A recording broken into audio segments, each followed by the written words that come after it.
當你睇晒孤獨搖滾之後，你會覺得小孤獨份人好好笑，定係覺得自己就好似照咗塊鏡一樣，見到自己嘅短處變成一個笑話，既覺得搞笑又傷心。Hello， 大家好，我係小喇叭，歡迎收睇人物奇談。今日我要講嘅人物就係後藤一里，俗稱小孤獨。就同平時一樣，以下內容涉及少量劇透以及本人嘅主觀，如果冇問題嘅就繼續睇落去啦。小孤獨由細就已經受到社交恐懼症嘅困擾，所以直至到高中時期，就連一段好平常嘅友情都建立唔到。但係好矛盾嘅係，呢一位社恐嘅夢想竟然係想以吉他手嘅身份企喺舞台嘅中央，受萬人追捧。而天真嘅小孤獨就以為只要自己練就一身好吉他，機會就會自己湧埋嚟。但係好可惜嘅係，現實並冇佢想象得咁美好。小孤獨的確練就到一身好吉他，而佢嘅技術又真係受到某種程度上嘅肯定。不過呢個係因為小孤獨係靠鋪片上網先至獲得一批網民嘅支持，但係亦都因為呢一個 channel， 小孤獨同佢真正嘅夢想都仲有一大段嘅距離。有一日，小孤獨因為屎忽痕，所以就決定帶埋部吉他返學，所以就喺機緣巧合嘅情況之下，就遇到一位叫做紅夏嘅鼓手，而小孤獨就從此開始佢嘅夾 band 生涯。而小孤獨亦都因此逐漸改善佢嘅社交恐懼症。雖然去到第一季嘅尾段，依然都係極度社恐嘅人，但係佢已經做到大部分嘅社恐做唔到嘅嘢，就係上台表演。小孤獨有足夠嘅勇氣上台表演不特止，仲要做到毫無差錯，喺目前所有嘅演出都超額完成佢嘅任務。咁睇過孤獨搖滾嘅觀眾就會知道，孤獨搖滾係用咗較為誇張同埋喜劇嘅方式，將小孤獨嘅社恐心理 tune 到去 Pro Max， 帶出咗社恐平時嘅心理掙扎，同埋佢哋轉牛角尖嘅特徵。如果要用一個較為概括嘅方式去分析小孤獨嘅社恐心理嘅話，咁我會用惡性循環呢4個字嚟形容小孤獨嘅社恐行為。因為佢由細就已經缺乏社交經驗，而呢一點就直接導致到佢由細就缺乏自信，所以喺社交方面係極為被動。而因為冇咗社交經驗作為根基，因此小孤獨去到大部分嘅社交場合，除咗係粒聲都唔出之外，小孤獨仲好容易就陷入先入為主嘅思維，從而導致到佢胡思亂想。所以小孤獨喺成套動畫裏面嘅心態係一直徘徊喺天堂與地獄之間。所謂嘅天堂就係小孤獨因為某啲事蹟或者行為上獲得些少嘅突破，造成小孤獨嘅心態好容易就會飄。但係呢種莫名其妙嘅自信心唔係旁人可以輕易了解到嘅東西，相反，小孤獨又會因為少少嘅挫折就足以造成小孤獨嘅心態近乎崩潰。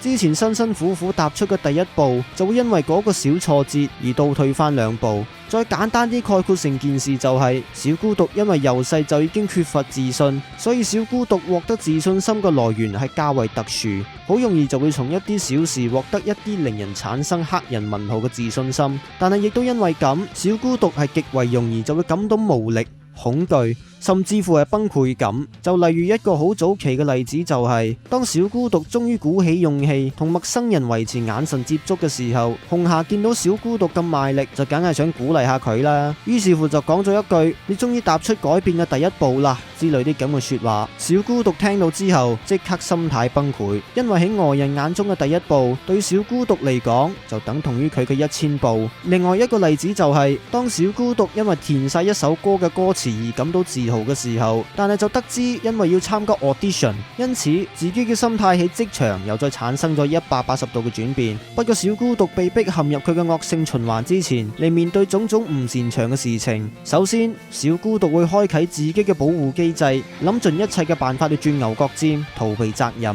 喺劇中，小孤獨表現出嘅保護機制有拖延症、詐病、分散自己嘅注意力落自己擅長嘅事件身上，甚至乎係破財擋災都有。就攞最常見嘅拖延症為例，喺第2集，因為小孤獨唔夠膽自己入去 Starry， 所以就直接喺 Starry 嘅門口原地打碌，直至到自己嘅 band 友到達為止，先至肯一齊入去。仲有小孤獨得知自己需要打工嘅時候，佢返到屋企嘅第一個反應竟然係即刻沖返個凍水涼，嘗試去整病自己，以便自己可以逃避工作帶嚟嘅恐懼。咁彈咗小孤獨呢位角色咁耐，咁佢絕非係一無是處嘅角色。撇除咗佢嘅吉他技術同埋作為成套嘢嘅笑料之外，小孤獨嘅首要強項就一定係佢作為支撐住成隊 band 嘅靈魂人物之一。如果紅霞係成隊 band 嘅發言人同埋心靈支撐嘅話，咁小孤獨就係重振軍心嘅吉他英雄。雖然每當自己上台嘅時候，自己係淆底到發軟體嘅地步，但係每當成隊 band 表現得唔自然，甚至乎係支離破碎嘅時候，第一個挺身而出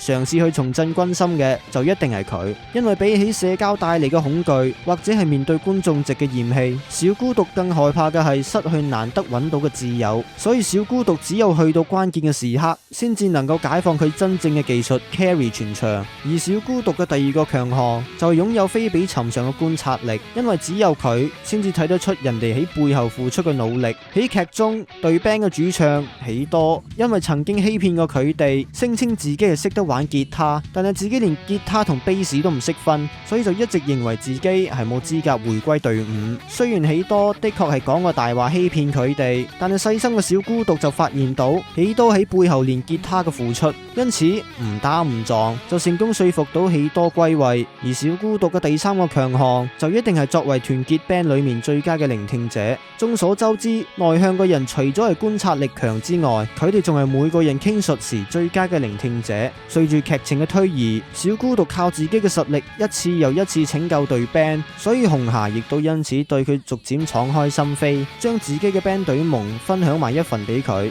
除此之外，小孤獨作為喜多嘅恩人、朋友兼吉他導師，兩人之間嘅關係絕對係去到互相傾訴嘅地步。雖然我對小孤獨嘅行為舉止係有一定嘅共鳴感，但係我就唔覺得自己係一個社恐，因為歸根到底，社恐係一種心理恐懼，而醫學係將佢歸類為心理病，所以我哋喺心態上就已經有明確嘅分別。我呢一種最多可以叫做內向。咁點解我會從小孤獨嘅身上感受到共鳴感呢？就攞我喺舊公司嘅經歷嚟做解釋。當其時，我喺人生路不熟嘅地頭開始做工，嗰3個月嘅試用期，嗰段期間嘅社交，絕大部分嘅時間都係我等人嚟埋我身，多過我主動走去社交。當然，工時相關嘅社交，我就梗係冇太大嘅問題啦。但係如果你話係非工時上嘅社交，我嗰陣時真係無能為力。我唔係未試過同日日一齊食飯嘅嗰幾位同事一齊交流，因為我可以好肯定咁話你知，我已經用盡我一切嘅認知同埋愛好去尋找我哋之間共同嘅話題，或者係嘗試 match 佢哋嘅 channel。但係好可惜嘅係，我真係連5個話題都揾唔到。講遊戲，佢哋嗰一班人都玩開連線遊戲，而我就專玩單線敘述性嘅遊戲。咁星鐵，佢哋連第一個星球都未打完就已經氣蝦。打波，我有皮膚敏感，所以都會盡量避免出汗。動漫，佢哋睇投資相關嘅事物多過睇女女，所以我去到試用期嘅半中間開始，我已經完全放棄晒同佢哋社交嘅念頭。不過我都承認，當其時我份人都真係幾孤僻一下，而且我仲拒絕過1-2個可以埋佢哋堆嘅機會。但重點係，我同小孤獨嘅心態喺本質上係有好大嘅分別。我嘅心態係放棄加些少嘅害怕，不過呢度嘅害怕係指交流唔到嘅情況，唔係害怕社交嘅本身。而小孤獨面對社交就真係純粹嘅懼怕。雖然我哋嘅心態係截然不同，但係我哋喺尋找羈絆嘅旅途當中所感受到嘅無力感同埋孤獨感係一模一樣嘅，所以小孤獨先至能夠同絕大部分嘅觀眾，包括埋我在內產生共鳴。咁除咗孤獨感之外，小孤獨作為一個角色所帶出嘅共鳴感係唔止於此。第一，小孤獨逃避打工嘅心態，咪就係日常生活嘅我哋咩？明知道有啲事係非面對不可，但係我哋永遠都害怕正面面對嗰件事嘅後果，因此我哋寧願走去做縮春仔，期望時間可以沖淡件事，都唔想親自出馬解決嗰一件事。第二，小孤獨無意之中轉牛角尖嚟說服自己嘅過程，簡直係似足自己衝動消費嘅心態一樣。明明自己其實唔係好需要嗰一樣嘢，但係自己嘅頭腦偏偏就走去說服自己去買落去。而相近嘅概念又可以應用喺小孤獨嘅身上。明明小孤獨係想喺學校嘅文化祭嗰度表演，但係因為出自於恐懼，所以小孤獨嘅頭腦好順理成章地用，因為我已經喺 club 嗰度表演過，所以我應該更加專注喺 club 嘅演出上。作為自己嘅藉口，說服自己避開自己嘅恐懼，最後就一定係胡思亂想，因為胡思亂想嘅本身就已經係人類嘅保護機制之一，而人類只會喺感到陌生、不安同埋恐懼嘅時候，先至會開始胡思亂想。但係小孤獨一旦遇上社交嘅處境，就會開始感到以上提及嘅感覺，所以小孤獨胡思亂想嘅頻率先至會比平常人多幾倍。